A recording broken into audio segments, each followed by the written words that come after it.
Absolute scenes in Sao Paulo.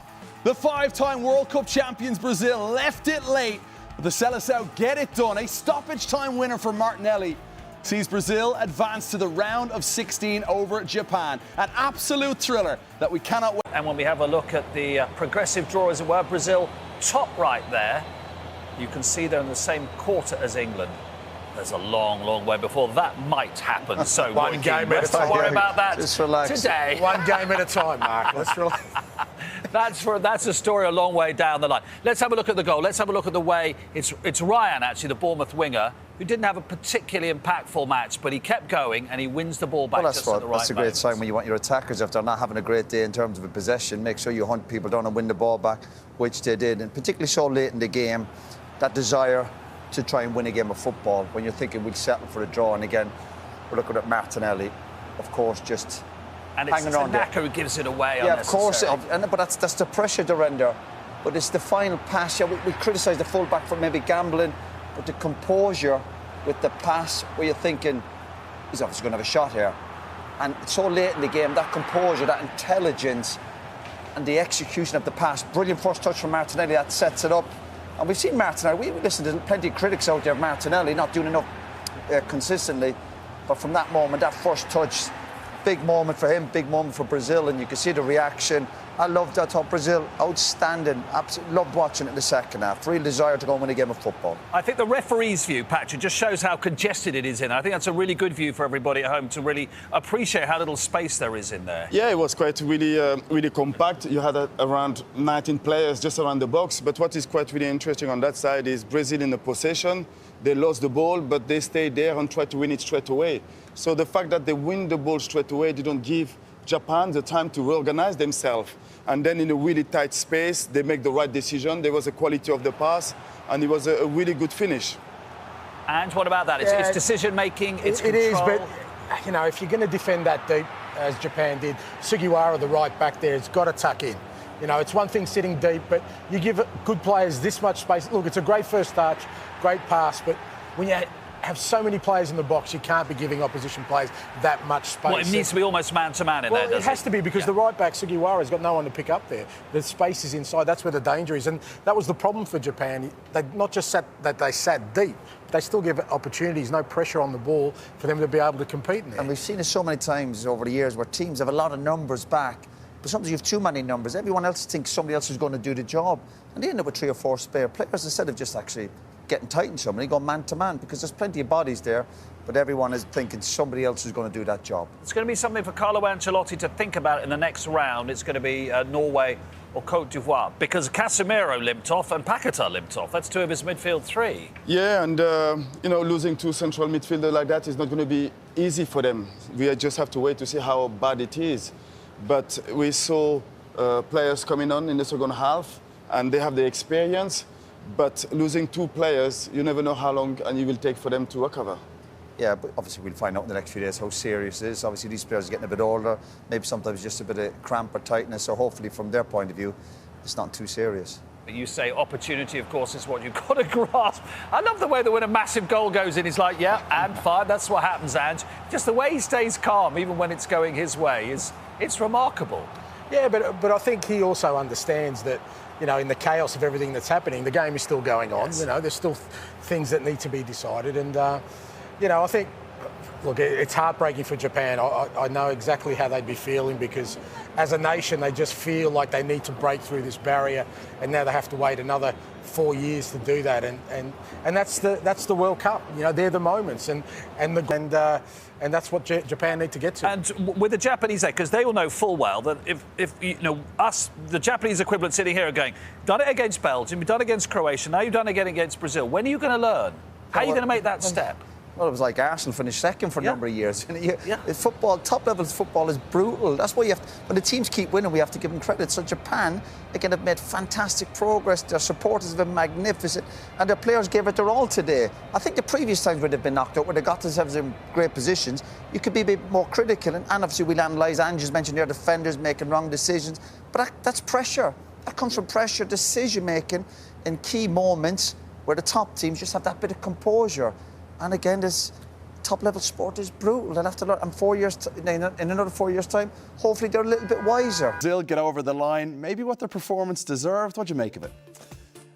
So let's just focus on good Brazil right now. There'll be some bad Brazil that we'll talk about, but good Brazil in regards to the reaction and going down to Japan 1-0. I thought the second half of Brazil showed some signs of what this team can be potentially in the attack. We saw from Vini Jr. get as close as anybody can get to scoring what would have been the goal of the tournament in the 58th minute, where he puts it between the legs of the defender, gets it after another defender, cut to the inside, cut to the outside. He thinks he scored, but Suzuki made a big save, which he did quite often in the second half. I thought Japan in the second half, they got fortunate time and time again with ball bounce here, ball bounce there, bounce in, bounce out. Brazil deserved to go through simply based on the endeavor and the commitment that they showed going forward and the character that they show after going down. There are a lot of things about Brazil that are still vulnerable, but in terms of what we saw today, fight, they brought that certainly in the second half, and that I think was enough for them. The quality take over, and when the quality took over, Martinelli provides the goal. They go on and advance. Japan, gone. You agree, Stevie? Yeah, they took the time, though. You know, they started the game pretty well, obviously, but they kind of just lost their way in the first half. And so by half-time, you're scratching your head thinking, how's this team going to come back into this and create more chances and score goals? But right from the first whistle, they just absolutely drove the Japanese back into their own box. And in the end, that's the downfall. You know, plenty of crosses in there. And for me, that's the reason why Martinelli at the end gets so much time and space in the box, because the Japanese were so deep. So, yeah, they absolutely deserved to win the game. Martinelli coming on, and I think the fact that Martinelli comes on and ends up being the winner and not Neymar It spoke volumes, didn't it? It also tells you something. How dare you? It also kind of makes I mean, you're going there already? Absolutely. I think it makes a statement that when you need a goal and Brazil are not asking Neymar to come on and be the guy who's going to get it or create it, I think that tells you where Neymar is. And I think it also tells you that this Brazil side, in order to win games, doesn't need Neymar, because they can do what Martinelli did, bring him on and he puts the ball in the back of the net. We'll get to Neymar in a moment. Their star may well be the coach, Ancelotti, because if anything, the winning goal, Ale, wasn't a microcosm of the game and the patience shown by Ancelotti in this game. I asked you, Stevie, midway through the second half, would you make any changes? And you said no at the time, because Brazil seemed to be in control and a lot of patience from their coach. Yeah, and it takes some experience in order to be patient, to allow the game to develop. And you could sense the momentum was shifting and it was going in the direction of Brazil. But it's hard to be patient when you think Matheus Cunha has scored, but he hits it off the face of the Japanese defender, off the goalkeeper, off another defender, and then out. And you're thinking, well, maybe things are just not going to happen today. When you start seeing things like that out on the field, it's difficult to believe that today is your day. And so it takes that patience that I'm talking about. It takes that experience that I'm talking about when it comes to Carlo Ancelotti and understanding momentum is with us. It's wave of attack after wave of attack. Eventually, we're going to break through. And if we score one, we're going to score a second one. That comes from years and years and years of standing there in the sidelines and seeing things like this happen time and time again. And let's not forget, as a club manager with Real Madrid, not too long ago, these are the things that Real Madrid were doing. Still, again, there are vulnerabilities to Brazil. Let's not get carried away. But today, in the second half, there were signs of what this team can be. Well, what is their biggest vulnerability? Well, the goal they gave up today gives you an example of many different areas where they're lacking and where they have been lacking. We talk about Brazil as a team that historically has had outside backs who are always an outlet in the attacking half. This version of Brazil does not have that. So much so that you have Danilo playing at right back. And let me tell you, you cannot find one Brazilian fan that is not related to Danilo that would suggest, yeah, Danilo should be playing right back for Brazil, and we're happy about that. So he turns the ball over in a bad area, and then we saw the next phase of the concerns for Brazil, the lack of speed and recovery speed in the midfield, which we saw from Casemiro. You see the Japanese attacker just take on the ball, dribbling through the midfield of Brazil, and Casemiro's, I'm going to get there, I'm never going to get there. Then the finish came, and you're thinking Brazil are in trouble. But those are the vulnerabilities. And then on top of that, you're thinking that the center backs could be a group of players that could at the very least limit the damage for Brazil. And Gabriel, instead of stepping to the ball, he's stepping back. You think that the goalkeeper could be a guy that could make a save and maybe bail you out, and Alisson did not do that. That goal right there shows you all the areas in which you have to be concerned if you're Brazil. But that's not changing. Yeah, I know. Because he's not changing it. Well, Fabinho doesn't give you much more athleticism than Casemiro. No, he doesn't. And that's why he will stick with Casemiro, because Casemiro can do what he did in this game. He can step up. If Casemiro's okay, because he came off injured. Well, yeah, but assuming he's okay, then he won't change it. And listen, the definition for me of a defensive midfielder is somebody, when you cough the ball up, becomes the first defender. And if you can't get around and you can't close people down and you can't chase people, then you're in the wrong spot. So if you're asking a guy to do a job and he can't do it properly, if you want to win the World Cup, it's not going to happen. Paquetá off. Seemed to be a slight injury there as well. Endrick seemed to change the momentum of the game. That switch meant something for Brazil, didn't it? And I know there are people related to this production, very closely related to the production, that really love Lucas Paquetá. This may very well be the best thing that has happened to Brazil. Wow. That Lucas Paquetá is not on the field.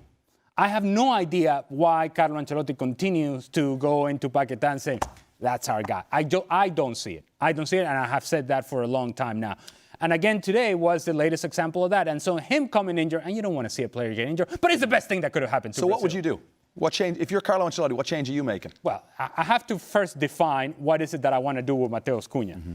Because if Mateus Cunha, when he starts playing as a center forward, he's more of an actually underneath midfielder because he drops into those positions and he's not really a presence inside the 18-yard box, then you might as well start him there.